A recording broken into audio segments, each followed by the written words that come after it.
Hello everyone, હું મનોજ ત્રિવેદી. મારી ઉન્નતિ કોચિંગ નામની ચેનલ પર તમારું સ્વાગત છે. તો આજે આપણે આ વિડીયોમાં એડજેક્ટિવ વિશે ભણીશું. એડજેક્ટિવ એટલે શું? તો એડજેક્ટિવ એટલે વિશેષણ, જે વિશેષતા બતાવે છે. અહીંયા મેં નોટબુકમાં એડજેક્ટિવનો મતલબ અને એના એક્ઝામ્પલ લખેલા છે. જો તમને વિડીયો પસંદ આવે તો શેર અને લાઈક કરવાનું ભૂલશો નહીં. તમે આખો વિડીયો જુઓ, watch my entire video, watch my whole video. Definitely you will be satisfied and next time you will learn happily by watching my videos and you will get excellent knowledge about every topic of English language. Every topic of English will be learned or learnt by you. તો અહીંયા આપણે adjective એટલે વિશેષણ વિશે ભણીશું. વિશેષણ જે generally કોઈપણ સ્ટાન્ડર્ડમાં આપેલા હોય છે. ઇંગ્લિશ બોલવા માટે આપણને એડજેક્ટિવ આવડવા જરૂરી છે. એડજેક્ટિવ એટલે વિશેષણ. હવે વિશેષણની ડેફિનિશન એટલે વ્યાખ્યા જોઈશું.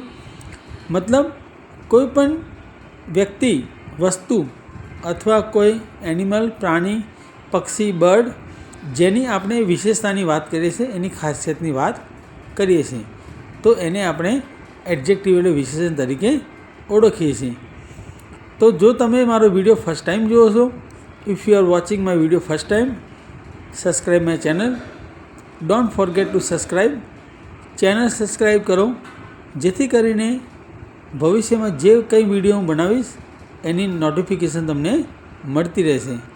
દરેક વિડીયોની નોટિફિકેશન, દરેક વિડીયોની અપડેટ તમને ટાઈમલી મળશે. અને મારા વિડીયો જોતાં ડેફિનેટલી ઇંગ્લિશમાં તમે ક્લેવર, હોશિયાર બનશો. ઇંગ્લિશમાં તમે જીનિયસ, ઇન્ટેલેક્ચ્યુઅલ બનશો. ઇન્ટેલેક્ચ્યુઅલ એટલે બુદ્ધિશાળી બનશો અને તમારા ઇંગ્લિશમાં ઇમ્પ્રુવમેન્ટ આવશે, બહુ સુધારો આવશે. અહીંયા તમે એક્ઝામ્પલ જોઈ શકો છો. First, large. લાર્જ એટલે વિશાળ. ટાઇની. ટાઇની એટલે નાનું. ઇન્ટરેસ્ટિંગ એટલે રસપ્રદ.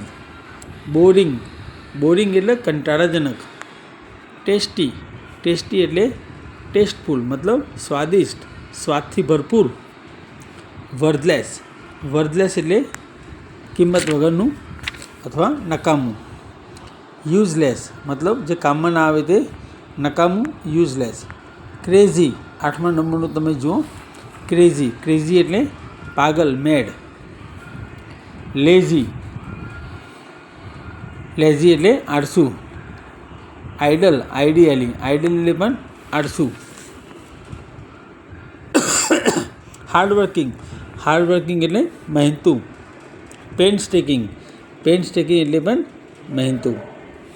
સો ડિયર ઓડિયન્સ, આ બધા એક્ઝામ્પલ મેં ઓલરેડી લખેલા છે, જેથી કરીને તમારા નોલેજમાં વધારો થશે. Number 13, narrow. નેરો એટલે સાંકડું. વાઇડ. WIDE. વાઇડ એટલે પહોળું. હાઈ.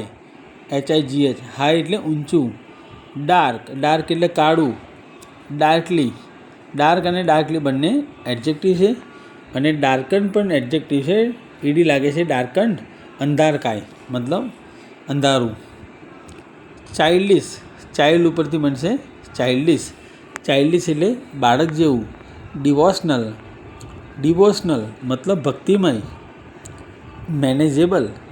મેનેજ એ વર્બ છે, ક્રિયાપદ, અને મેનેજ ઉપરથી બને છે મેનેજેબલ.